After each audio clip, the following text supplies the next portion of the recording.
Hello, welcome to Gesture, Movement, and the Keyboard Performer. This video explores how a somatic approach to learning, practicing, and performing creates a positive musical outcome. I'm Robert Bozeman.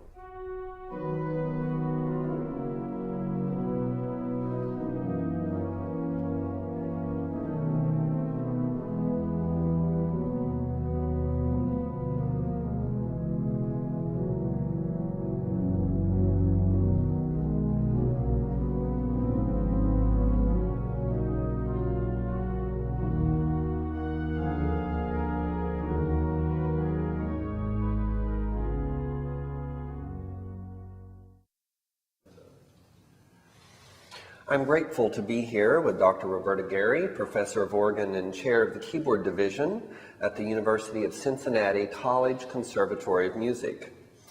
Good morning, Dr. Gary, and thank you for being here with me today. Good morning, Robert, and it's a pleasure to be here. I'm here lots of days every week, but this is a totally different experience. Yes, well, I hope it's a good one. It will be, I know. Before we delve into our exploration of gesture and movement, I'd like to talk just a few moments about you and your teaching. How long have you been here at CCM, as we call it? Well, I could say since way into the last century, which means I started in 1967, so I'm beginning my 46th year of teaching. However, you did some previous work as a student. Yes, I was an undergraduate at the College of Music of Cincinnati, which was one of the two predecessors of CCM.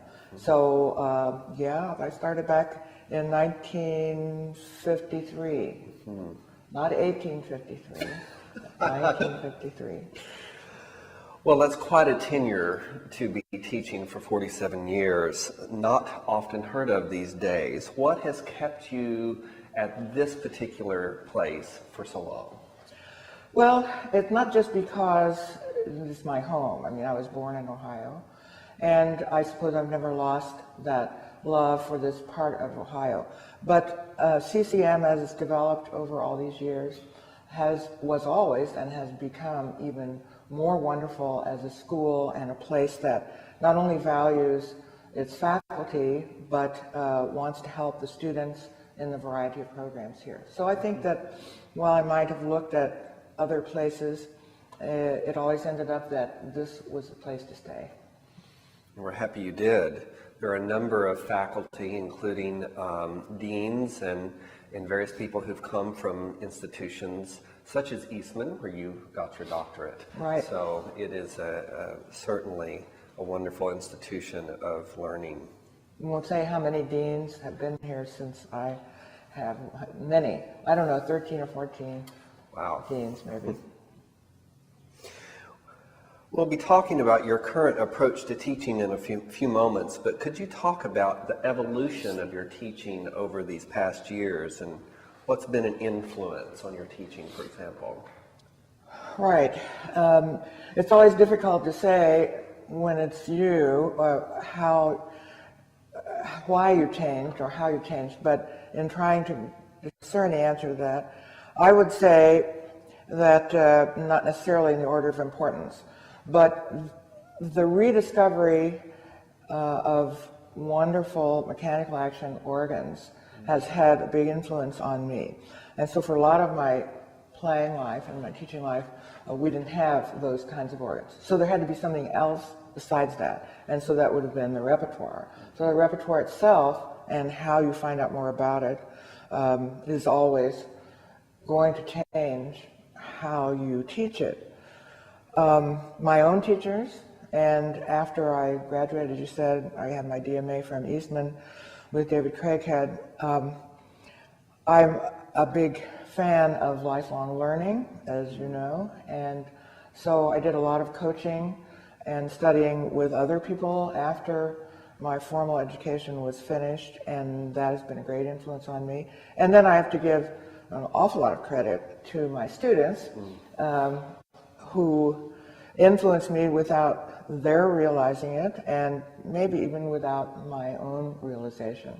Because if I'm asking my students to do something, certain thing, and they do, and I realize it may not be just the thing, well, then I'm going to change that. Or vice versa. A student does something and it turns into an influence, something I never heard of.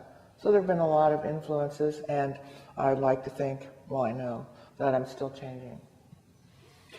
One memory I have that just came to me was having played my first recital here as a doctoral student and playing a Bach chorale on the Taylor and Booty organ at North Presbyterian here.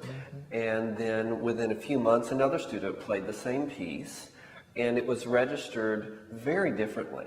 And I asked you about that, and your answer was, I don't exactly remember the answer, but it was something like, well, it was a different student and it was a different day. So you had a different ear that day. Yeah, or maybe it could also have been that the student, him or herself, had a different approach to the piece. And so, while I think that in the case of chorale preludes, you have probably wider latitude for different registration, different interpretation. But even with pieces that you might have done the same registration, there might be a different tempo even on the same organ. So you're right. And that just means that it's more interesting for the teacher. Well, and for students who, while we're in residency, who hear organ recitals, or in the case of pianist or any instrument, several a week at times, it makes it very interesting for us to hear various interpretations, and perhaps helps us as we go out into the world register on different organs. Right, and then of course we shouldn't forget, I'm just remembering somebody who I won't name, who is a well-known player, who I heard play a concert, and I kept thinking, why are the tempos so slow in all this music that I know? Well, he must know something I don't know, right? And so afterwards, I went to ask him, well, tell me about it. I didn't know about these slow tempos. And he said, oh, it was just an experiment. It didn't work. And so I thought, well, I'm glad I asked, right? So I didn't just think that's the way it's supposed to be. Yes. Well, back to you for a moment. What sort of physical challenges have you experienced that might have contributed to your approach to pedagogy? Right, and so in a question like that, I know we're both thinking of the fact that when I was 7 years old and I had just started studying piano, maybe I'd been studying for 6 months or so, I had polio. So, and then I couldn't play, and it was actually a very mild case of polio, or I probably wouldn't be here today, but I do carry the result of that, which means that in my right leg, so it only affected my right leg, I don't have complete use of that leg. I could walk, but and I could move it and so on, but I didn't have the greatest control. So I remember once saying to a teacher later, a movement teacher, I suppose organ is the very last thing I should have tried to play since I had a problem with my leg. And she said, no, it's the very best thing you could have done. Of course, I didn't know that. So it just happened. So now, does that change my teaching? Probably, because I don't have any students who don't use their right legs.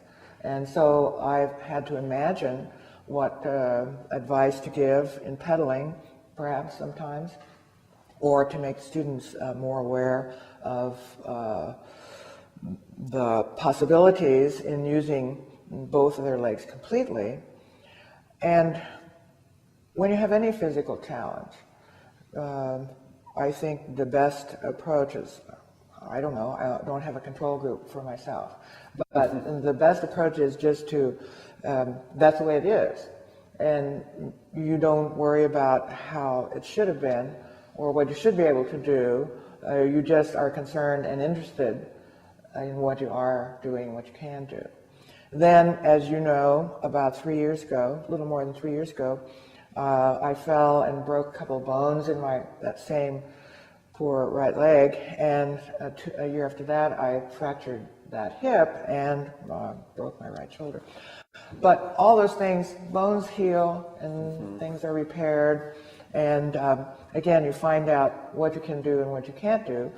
And to a certain extent, I'm positive that it improved my teaching because I was focused even more on possibilities, finding possibilities that were less, perhaps, than I had had before, and then trying to encourage students to do the same thing, even though they hadn't broken any bones, right? Mm-hmm. So maybe you zoom in a little differently on the reality of what a situation is.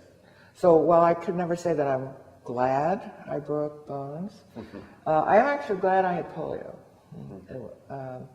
Though a small case that I had, because I think I would be a totally different musician and different person had I not.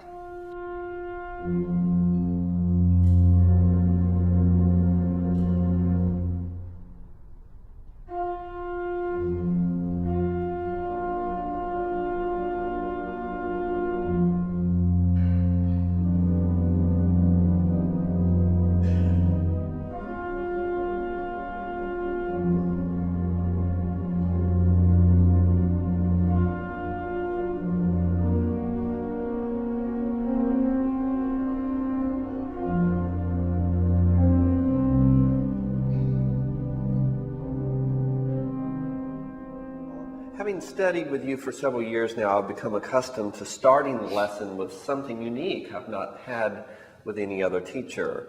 This is a Zen saying that you share with your students, and would you talk a little bit about maybe where that came from and why you use it?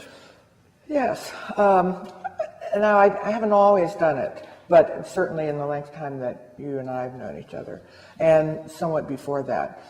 But over the years, I'd noticed that it was often difficult for students to get focused at the beginning of the lesson, and they were nervous. It was a kind of a, well, I'm not sure I can do it as well as I think I can after practicing all week. What is she going to say?